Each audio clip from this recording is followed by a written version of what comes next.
Y ahora vamos a hablar también de otro tema que está bastante de actualidad, como es la donación de bautizos. Nos la va a presentar David, que es psicólogo, especialista en reproducción, pertenece al grupo de psicología de la SER. Y bueno, David tiene una mentalidad muy abierta. Yo discuto mucho con él sobre temas de reproducción porque tenemos diferentes formas de ver las cosas. Y bueno, nos va a hablar sobre eso, sobre donación de bautizos, mitos, tabús, creencias y dolor genético.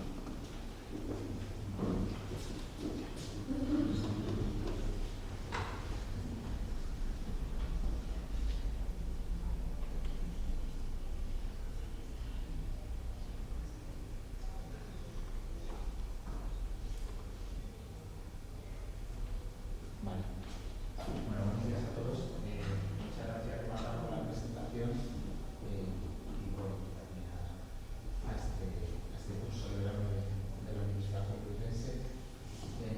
Como ha dicho Marta, yo tengo una mentalidad un poco diferente a la hora de plantear las cuestiones reproductivas y la voy a transmitir un poco en la presentación.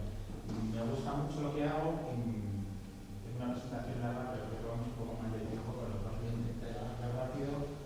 Y si hay preguntas, como ha dicho Marta, las dejamos también para el final.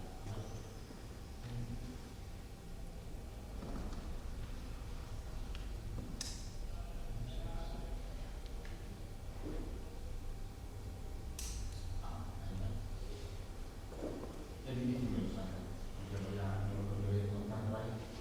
Hablamos de ovodonación, pero cuando una pareja recurre a la donación de gametos, también puede ser a través de una doble donación o de una embriodonación, ¿vale? Y también hablamos de donación de esperma, pero como en este caso nos vamos a centrar más en la mujer, no lo tenemos en cuenta en esta presentación, pero que intentáis que los hombres, cuando tienen que recurrir a la donación de esperma, también hacen un proceso psíquico muy parecido, incluso a veces en algunas cuestiones peores que las mujeres. A día de hoy, la donación de gametos no es una cuestión mínima. En España, según los registros de la SER, en el año 2022 se hicieron 50.647 tratamientos por donación de gametos, el 44,73% era por donación de óvulos, pero cuidado, el 32,5% era por donación de esperma. O sea, también hay un volumen muy de pacientes que recurren a donación de esperma. Luego la doble donación era un 15,17% y la donación en embriones un 7%. Que la donación de embriones, como decía antes Alfonso, debería ser algo mucho más ágil, mucho más fácil, porque igual muchas familias que tienen que recurrir a la doble donación podrían tirar de esos embriones que están siendo preservados. Bueno, la fertilidad de la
y estos requisitos serán aplicables a los donantes de gametos sobrantes. O sea, si una familia quiere donar los gametos que les han sobrado, deberían ser aplicables estos mismos requisitos. Cuando las pacientes llegan a la clínica para hacer un proceso de donación, vienen de dos maneras diferentes. El primer caso es pues una puerta que se abre, ¿vale? porque ya conocen antes de llegar a la unidad que tienen que recurrir a este tratamiento de donación, porque han tenido una pérdida ovárica con un tratamiento oncológico y no han hecho una preservación de la fertilidad, porque tienen una fectosectomía o una ausencia de ovarios, por una cuestión de la fertilidad o por una cuestión de edad. Y luego el otro tipo de pacientes, que es una puerta que se cierra porque somos en la unidad de reproducción donde les informamos de que tienen esta dificultad y de que tienen que acudir a la donación de óvulos.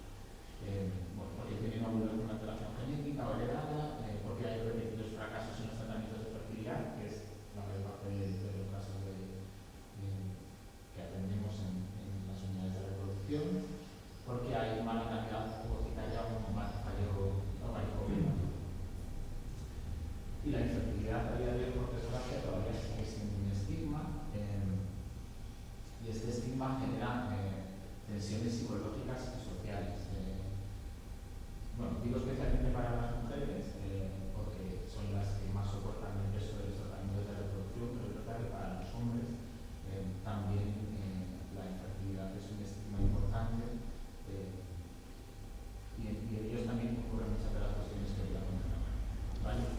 Este estigma se asocia con un sentimiento de vergüenza a día de hoy todavía y de secretismo. O sea, las familias no quieren contar sus problemas de infertilidad, aunque cada vez nos encontramos con más familias que han hecho esa reestructuración cognitiva de la fertilidad desde otra perspectiva y van teniendo cada vez menos problemas, pero la mayoría de familias a día de hoy sigue siendo un estigma importante que genera sentimientos de miedo, de preocupación, profunda tristeza, mucho arrepentimiento por no haber iniciado sus procesos reproductivos a edades más tempranas, baja autoestima, sentimientos de inutilidad, de no valer, de no ser suficientemente mujer, amargura, ansiedad, sentirse diferentes al resto, estar dañadas, que han perdido la feminidad. En el caso de los hombres, la pérdida de la masculinidad es quizás el punto más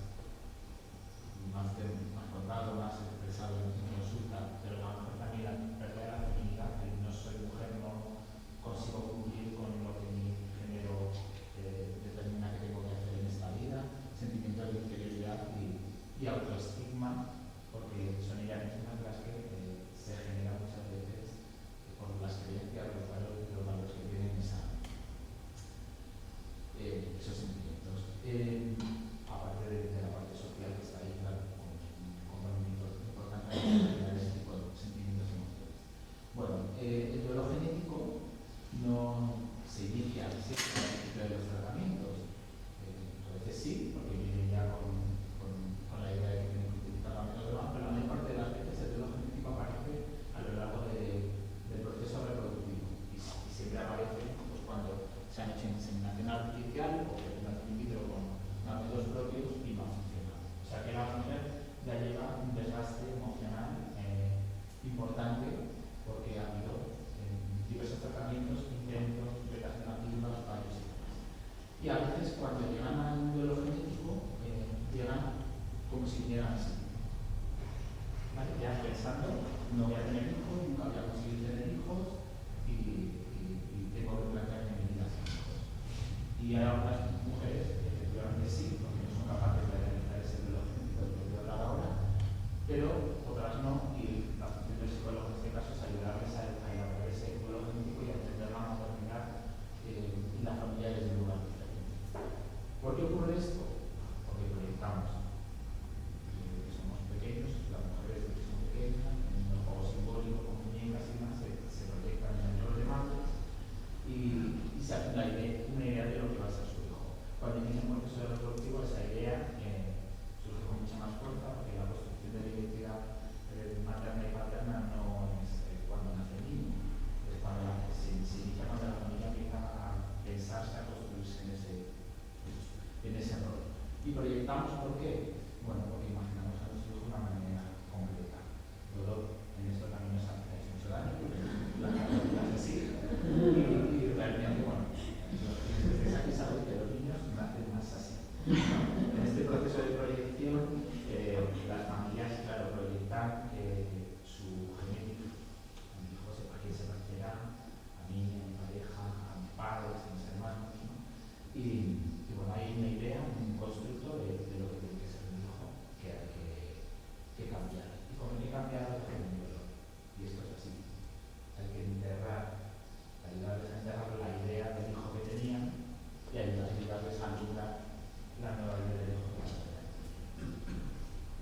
Y este duelo, como todo duelo, tiene sus fases, ¿vale?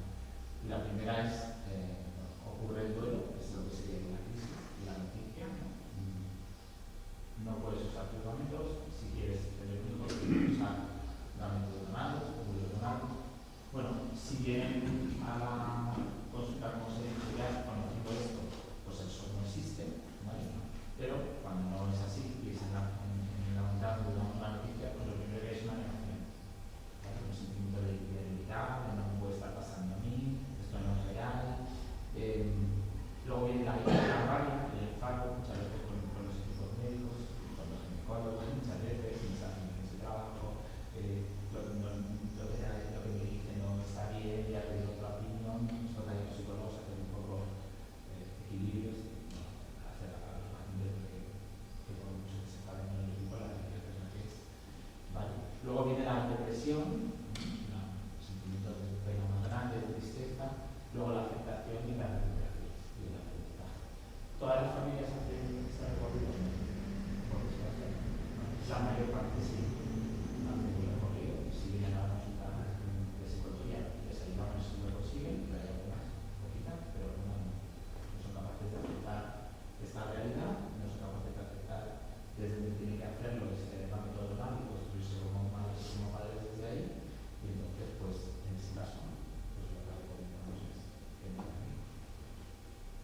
Vale, ¿cuáles son las dudas y los miedos fundamentales que nos plantean en consultar las mujeres? Bueno, tiene que ver con diferentes cuestiones. La primera es el vínculo y el apego, ¿no? Miedo a acercar de si mi hijo me querrá, si me le querré, si lo sentirá menos hijo que a nosotros. A veces tienen ya hijos previos, cuando tenemos sus propios gametos, y sujetemos de a ver si este hijo lo voy a tratar peor, va a ser menos aceptado, menos si lo siente más hijo, menos, bueno. Los que tienen con los rasgos físicos y los parecidos, si se parecen a mí, si se trata de los míos, si la gente se da cuenta y percibe eso, ¿vale? Los que tienen que ver con la comunicación de orígenes, que este es un punto muy importante y es una de las cuestiones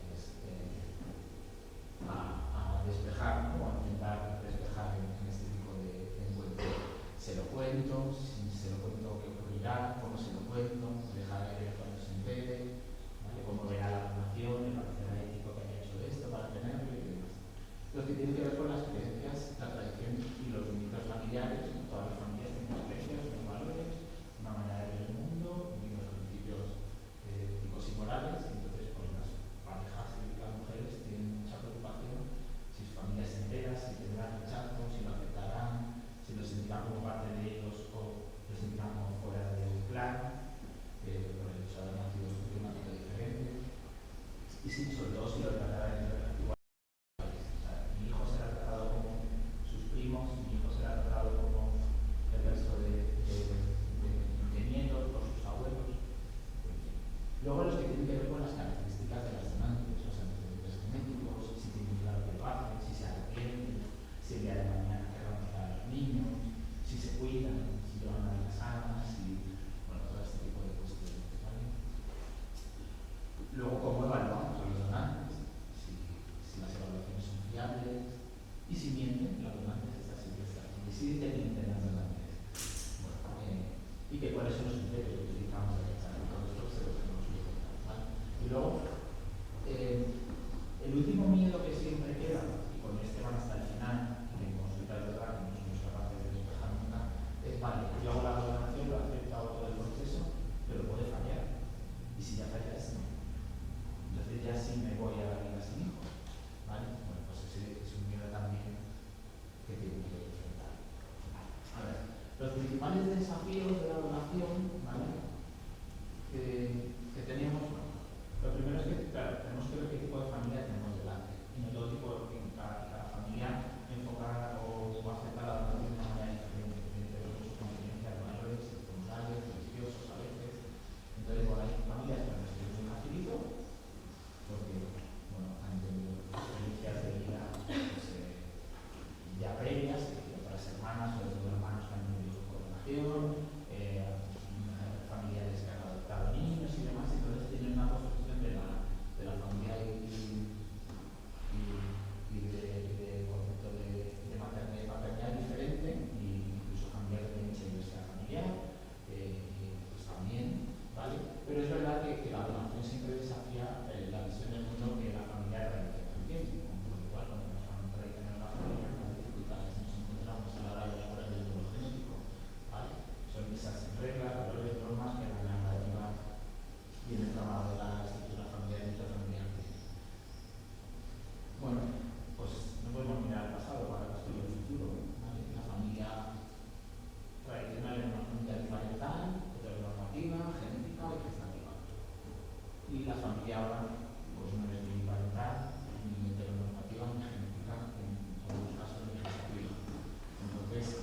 tenemos que entender la diversidad familiar, ¿vale?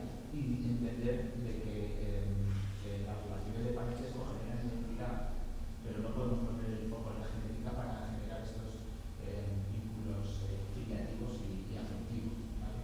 Hay familias que hacen un in vitro, por adopción, por donación de gametos, por acogida como parentales, por subrogación monoparentales, transparentales reconstituidas, poliamorosas también, ¿no? Desde ellos, les ha llegado tríos, sí, desde tríos o poliamorosas, se llaman hoy en día.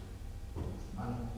Y como bien decías antes, Alfonso, el lenguaje constituye el mundo y la realidad nos genera emociones, ¿vale? Nos dirige el pensamiento.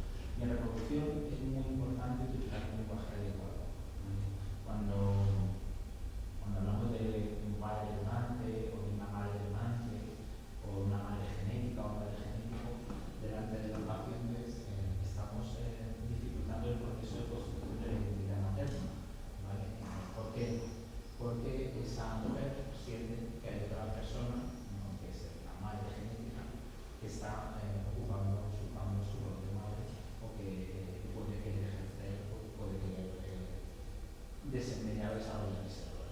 Tenemos que ser cuidadosos con el lenguaje. Un donante no dona un hijo, dona un gameto y no quiere ser madre, ¿vale? Con lo cual, vamos a intentar no hablar de padres y madres genéticas, ¿vale? Sino de donantes de gametos, de óvulos o de espermatozoides, porque lo que nos decimos y lo que pensamos nos genera emociones, ¿vale? Sí. Con lo cual, cada ADN es distinto de padre y madre. Donar es ayudar a una familia que tiene un hijo, ¿vale? Y quien adquiere derechos y obligaciones, quien va a cuidar, quien va a dar amor y quien es el motor de esa vida son los padres. Nosotros no tenemos este concepto aquí, pero los anglosajos tienen el concepto de padres intencionales o padres de intención, ¿vale? Que son los que desean tener el hijo, ¿vale? Bueno. Y la genética, aunque no lo creamos, tiene menos peso del que en principio le atribuimos, ¿vale? Pero ¿por qué le atribuimos ese peso? Porque nos da seguridad. Porque muchas veces la genética nos ayuda a justificar todo aquello que sucede. Vale. Utilizamos el concepto de epigenética, a mí mismo nos ayuda para que los pacientes entiendan que, bueno, sus factores, esa gestación, ¿vale? Y los factores epigenéticos que intercambian con su hijo, modelan las transmisiones de esos genes, ¿vale? Y alteran esa secuencia, ¿vale? Y que ellas pueden influir durante esa gestación en lo que ese ser humano va a ser el día de mañana. ¿Qué quiero decir con esto? Que ese embrión gestado en los óvulos, pues probablemente con los factores epigenéticos sea un ser humano diferente. Tened en cuenta que un ser humano es genética, epigenética, medio ambiente y cultura. El medio ambiente y la cultura en la que se crea un niño también determina qué ser humano es. O sea, un niño que se cría en Madrid no va a ser el mismo ser humano que un niño que se cría en montañas paseantes.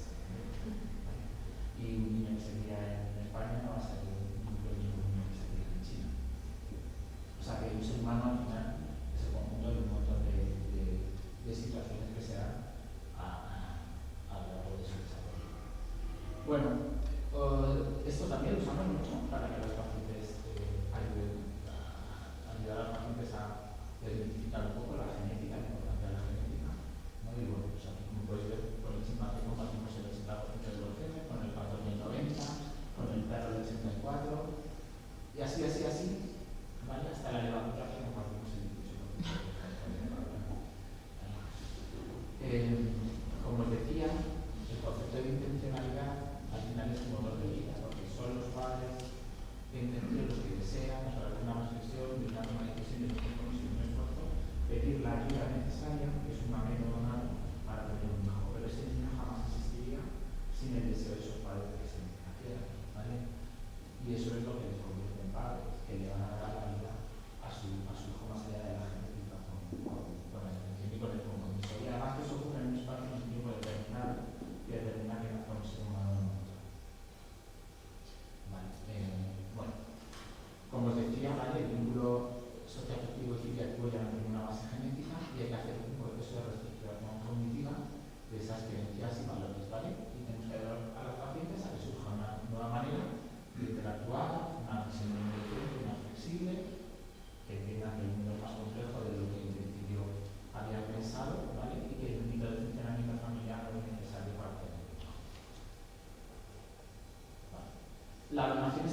indicada? Bueno, si no son capaces de ver esa regla de esta manera diferente, ¿vale? Y si siguen viendo al donante como un símbolo de su fracaso como persona, ¿vale? Si hay un sentimiento de culpa inmenso ante el diagnóstico, si hay por parte de la pareja para que se lleve a cabo el tratamiento y si hay inestabilidad o conflicto conjugal, pues vamos a intentar resolver esto antes de iniciar el tratamiento. Como controversias, os traigo dos cuestiones fundamentales, ¿vale? Una es la comunicación de orígenes y otra es el anonimato de las donantes. Bueno, la primera pregunta es: ¿tiene derecho a conocer su origen biológico de las personas con enfermedad de Mametos? Bueno, pues la Convención sobre los Derechos del Niño, aquí lo voy a meter en tu ¿vale? Dice que, bueno, en todas las medidas concernientes a los niños debe primar el interés superior del menor, ¿vale? Que los Estados partes se comprometen a respetar el derecho del niño a preservar su identidad. Y la Declaración Internacional sobre los Datos Genéticos Humanos lo que nos dice es que nadie debe verse privado de acceso a sus propios datos genéticos, a menos que estén irreversiblemente disociados de la persona. ¿Qué dice nuestra ley? Pues que la información es anónima, que se debe dar ganancias a la justicia de los datos de los donantes, ¿vale? Y que los hijos nacidos tienen derecho, por sí o por sus representantes legales, a obtener información general de los donantes, que no incluya su identidad. Y que igual derecho corresponde a las receptoras de gametos y de prevenir. Solo excepcionalmente en circunstancias extraordinarias que comporten un peligro para la vida y la salud del niño, o cuando proceda a poner la ley procesales penales, podrá revelarse la identidad del donante. Pero esta revelación tendrá carácter restringido y no indicará en ningún caso publicidad de la identidad de los donantes. ¿Vale? Bueno, pues esto es lo que dice la ley, y al mismo tiempo que garantizar el anonimato de los donantes, no dice nada acerca de comunicar o no a los niños como han nacido, y aquí cabe guardar secreto por dejar esta expresión a la voluntad de los padres. Son los padres que decidir si dicen a los hijos o no si han nacido por donación de gametos. Los argumentos en contra pues son varios. Miedo a que los donantes puedan reclamar sus derechos sobre los niños, ocultar problemas de fertilidad de la pareja, el estigma del que hablábamos antes, futuros problemas psicológicos en los niños, ¿vale? Que la comunicación de orígenes sea una cuestión que lleve que dé lugar a la ruptura de lazos familiares, miedo a que los niños pongan en duda los vínculos familiares, ¿vale? Miedo al rechazo del entorno familiar y el temor a que los inician los donantes. Este es el temor fundamental de los entornos médicos reproductivos, ¿vale? Y el duelo no resuelto de la infertilidad. Y argumentos a favor de que el niño conoce su origen biológico reproductivo, que temor a que el niño se entere por otros medios, evitar una posible relación en el futuro de personas que comparten material genético, pero esto creo que es prácticamente estadísticamente muy difícil, ¿vale? Poseer la información necesaria para los enfermedades o problemas de salud hereditarios, miedo a que si el secreto se desvela de otra manera o de otras causas sea motivo de ruptura familiar, y la experiencia contrastada en la adopción que demuestra los beneficios a largo plazo de la comunicación de orígenes. Bueno, hasta el siglo XX, las sociedades médicas recomendaban no comunicar los orígenes por el estigma y el perjuicio que podía sufrir el niño y demás. Ya en el año 2000, el Consejo de Ética de INCE empezó a hablar de los beneficios de comunicar orígenes, ¿vale? Ya que la ocultación generaba desconfianza, deterioraba la relación con los padres, y que había una medida de conocimiento de la identidad si no se tenía esta información. ¿Cómo está la situación en Europa? Pues está así.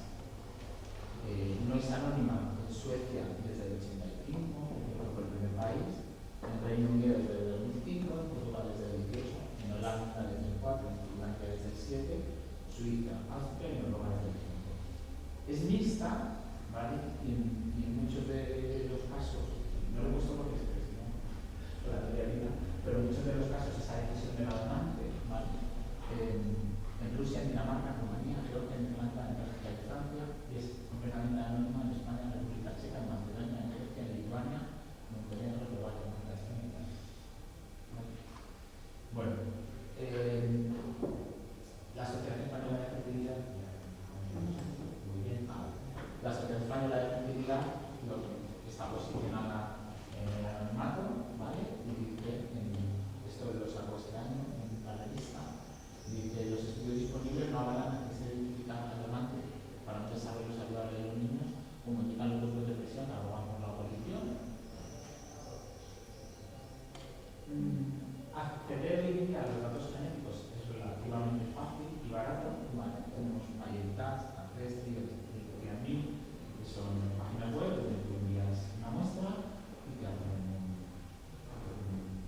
una asociación de personas que luchan por los derechos de las personas no concebidas, ¿vale? Que están ahí, son como 80, y reclaman contra sus donantes. Y bueno, pues.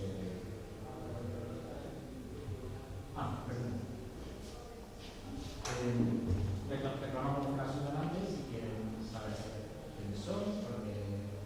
Bueno, entiendo que estas familias o estas personas igual se enteraron tarde, no hicieron un proceso a lo largo de su vida en tener esa información, normalizarla y verla desde el punto de vista de la tienen que ver, entonces bueno, pues ahora.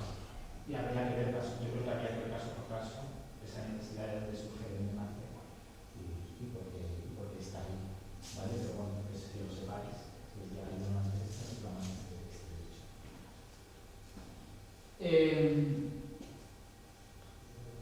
Y luego os he traído esto, que tiene que ver con la otra cuestión, ¿vale? Porque aquí en Uruguay, lo que ha salido hace muy poquito esta noticia, en Uruguay piden suspender el método ropa, porque la ley es anónima, ¿vale? Y dicen que el método ropa no preserva el anonimato de la donación. Y entonces quieren cambiar, bueno, es otro conflicto, la preferencia de eso. Vale, bueno, como veréis, no me he posicionado, tengo mi posición, claro, pero no me he posicionado, siempre por ahí, porque, bueno, si queréis luego me posiciono, si queréis que me posicione, me decís, si me posiciono ahora mismo, pero bueno, se trata de que le deis una vuelta y penséis, y las penséis un poco qué os parece, si las personas que han nacido por donación pues tienen derecho a conocer su hijo reproductivo, si las donantes tienen derecho a decidir si hacen una donación abierta o cerrada, si las familias tienen derecho a elegir una donante open o closed, ¿vale? En Estados Unidos, por ejemplo, tiene un sistema mixto en el que tanto las donantes como las familias deciden qué tipo de donación realizan y cada uno, dependiendo de sus preferencias, valores, sus necesidades, pues decide un poco qué poder quiere llevar a cabo. Hay mucho menos intervencionismo del Estado en estos países, aquí donde pues está todo como más regulado. Fernando, bueno, estoy un poco de acuerdo con Fernando en una cosa y un poco no, dice la ley del 2006, Fernando dice que es una ley que está muy bien, que fue muy pionera y tal, y yo estoy de acuerdo con él, pero hace 20 años creo que es una ley a día de hoy que tiene muchos vacíos, muchas lagunas, y la prueba está en que cuando necesitamos ayuda, recurrimos a la sociedad médica y no recurrimos a la ley. O sea, llamo a Fernando, le escribo, Fernando, me pasa esto, Marta también, ¿no? O si se toman ginecológicos, pues pregunto a Marta, o me llama mi gente también. O sea, tiramos más de guías prácticas de la SED, de guías que sabemos o que hemos hecho, mucho más que de la ley. Yo creo que la ley de 2006 tiene ya muchas cosas que actualizar y muchas cosas que cambiar. Y luego la última cosa que habría era esto, porque ya lo he hecho Alfonso, que no me ha entendido decir nada, pero que sepáis que entre estos cientos de miles de millones de reservados, han